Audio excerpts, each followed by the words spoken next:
I'm Paul Bassett, Chair of Communication and Theater Department, and also Managing and Operational Director of Sullivan Theater. I was born in Greeley, Colorado, 1945. Went to Pasadena College. After I finished there, I went to Southern Methodist University Law School. Then immediately upon finishing that, I went to Dallas Theater Center, which was the graduate school for Trinity University. Well, I'd asked if there was opportunity out here a year or two before the job opened up, actually. And then, so I guess my name was in a file, and when the job opened up, they contacted me. Dr. James Jackson arranged for the interview, and then they brought me out. Well, we hosted Christmas parties at my house, and sometimes kick-off barbecues to start the year, so those are always enjoyable. It's hard to pin down one moment because, I mean, we've done 155 shows here since I've been here, and you just finish one show, you're into the next. So overall, I think my personal approach has been to that search for perfection. You're searching for perfection in the arts.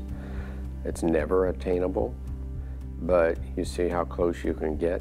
So there's been some moments throughout those 155 shows where we got pretty close, and there's places where you fail.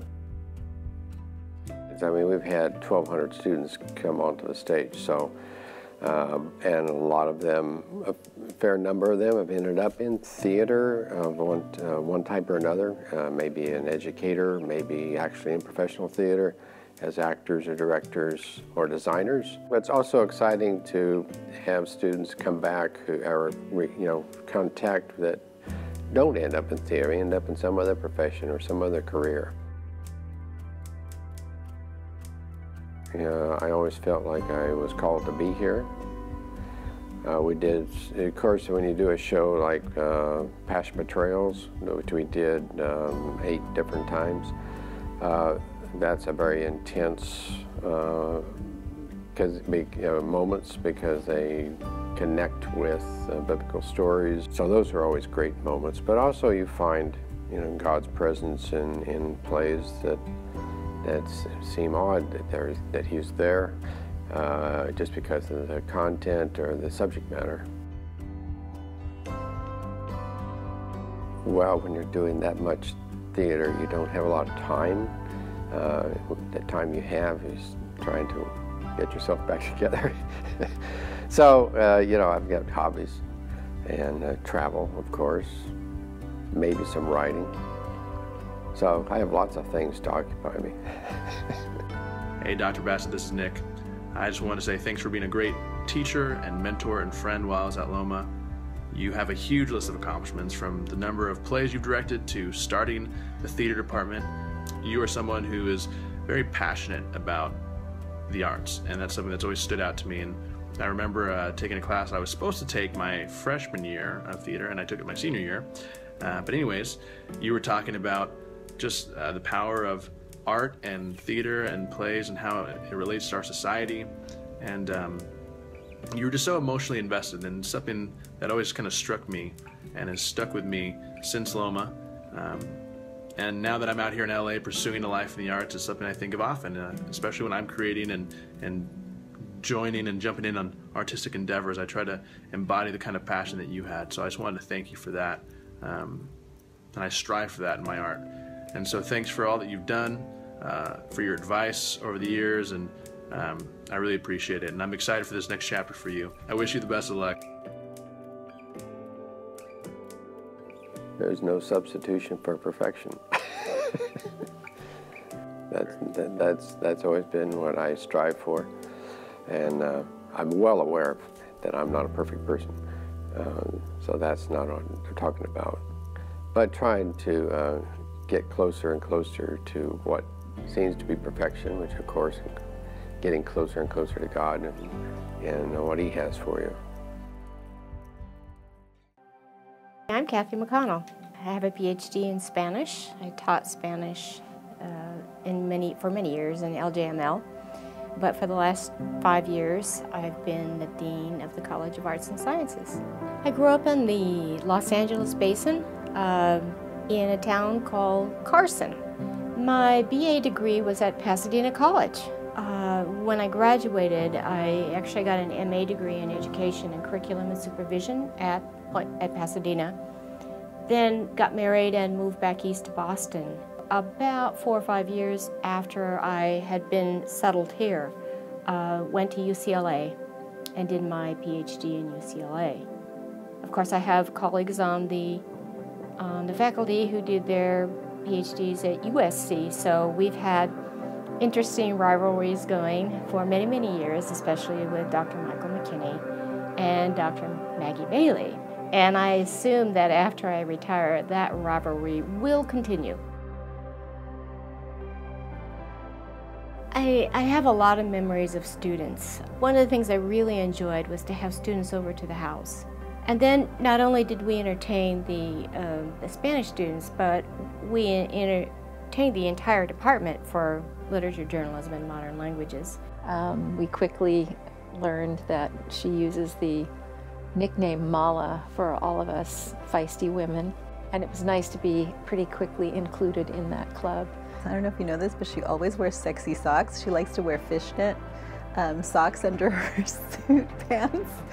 And I have some. I got these from her. So. I became ill twice since I've been at Point Loma, diagnosed with cancer twice. What that did for me was to realize that God is with me through the individuals that I'm working with. Everybody reached out to me. Recently my father died, and we had a memorial service for him in Los Angeles. 5 of my colleagues showed up for that memorial service, and they did not know my father. My sister-in-law said to me, "What a wonderful community you work in." She has been, I feel like, kind of a mentor, but even more than that, a champion for me. She has impacted my life in just about every way possible. I think as a professor, she was really inspirational. She was the reason why I decided to go to graduate school in the first place. She has certainly shaped me in terms of leadership, in her role as dean, in her role before that as the language section head, and just in her presence in the department. She was a great mentor. When I first started teaching, she shared all her materials with me. She's super generous. She was really in my corner and encouraging me and believing in me. I would say be patient with yourself. And that's hard because we all want to be perfect. We all want to do what's right. We don't want to make mistakes. But inevitably, you're going to make mistakes. Realizing that in advance and allowing yourself as a human being to forgive yourself. Because the Lord has already forgiven you. I really would pray a blessing on these years of retirement, that they would be some of your happiest, most joyous, healthy years together. Mala, you've had such a great career here. Everything that you've done has been inspirational, and I really wish you the best. I hope that you have a great time in retirement, but I can't believe you're leaving me. My name is Art Wilmore. I came to Point Loma 13 years ago. I came over to coach basketball, taught in the psychology department, and also taught in the kinesiology department as well. I grew up in Southern California. I grew up in small towns. I grew up on chicken ranches where we did chores when I was very, very young, earned like 30 cents an hour to earn some money in the summertime. I went to Arroyo Grande High School my freshman and halfway through my sophomore year, and then we moved up to Atascadero High School, and then went on to the University of San Francisco and had a chance to play a lot of good basketball there with some very good teammates. He helps me with the mental game part of golf. I'm one to move very fast. I like to talk fast, I like to walk fast, I like to think fast, and so he always just tells me to slow down, let's back up and let's look at the situation. Something I've learned from Coach Wilmore is that when he's present with people, he's not afraid to ask questions that drive right at the heart of the gospel. And he takes the gospel very seriously. So as I counsel students in my work, I try to be like Coach. I try to ask the student the question that's maybe just a few degrees more direct than I otherwise would feel comfortable, or that picks up on the spirit of what's going on in the room. That's something I've learned from Coach Wilmore. Yeah, there's a young man named Tim Krug who played over at Valley Christian in Phoenix, Arizona. When I went over to watch him play during the Christmas break, met his mom, Josette, and just introduced myself, told her what our program was about. Little did I know that Josette was struggling with cancer. The disease began to get worse and worse, and she had almost died a couple times. In fact, the family went to the hospital on a couple different occasions to just pray for her and then say goodbye to her, basically. But she hung through there, and she told me that she was hanging through there because she was doing it for her son. She wanted to make sure that she got him through college. It was in Tim's senior year that at Christmas break, he called me, and she was in a hospice situation. So we went over to visit the Krugs during the Christmas break, and it was very obvious that she was very, very weak and would certainly pass. And so she looked at me straight in the eye and she says, "Coach, I've given you Tim, and I've expected you to carry through that assignment of getting him through college." But I looked back at her and I said, "Josette, I'll do that. But if things don't work out for you, even though we are praying for a major recovery again, I want you to find my son, and I want you to give him a big hug and tell him it's from his mom and his dad."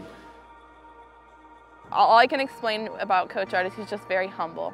Everything about him is selfless. He does not focus on himself, and he just wants to get to know his students and get to know his players and how we're doing with our walk with God and our relationships and our sport. But our sport is really like the last priority when it comes to him. It's always, how are we doing with the Lord and how are we bettering ourselves? Coach Wilmore has a heart for discipleship, and he is so highly relational and relatable that he's got that great combination going on, that he loves people, he loves knowing people, and he loves encouraging them and challenging them the way a coach should. And he does it with the Spirit of Christ always on his lips and in his mind. I think what's next is spending more time with the most beautiful woman and the most patient woman in the world, my wife Julie. We went on a walk this morning, kind of maybe a little in preparation, what will take place more often now. Sometimes we have trouble trying to put God into time spent with Him. You know, I know that I get that a lot with time management and the difficulties of trying to prepare for your studies and athletes and road trips. But I said, include Him in everything. Acknowledge that He's there because He's in you. Have Him help you with your temper. Have Him help you with your patience. Have Him help you with recall in an exam situation. Have Him help you through difficult times. Coach, you have been a blessing here at PLNU, and you have given so many of us a lot of your heart. And I know that that's because Christ continues to fill you up. And so as you go from your career here into all the things that God has for you next, my biggest prayer for you is that you'll just keep on doing that. And I know that you will. And I pray God's blessing and God's hand upon you as you do.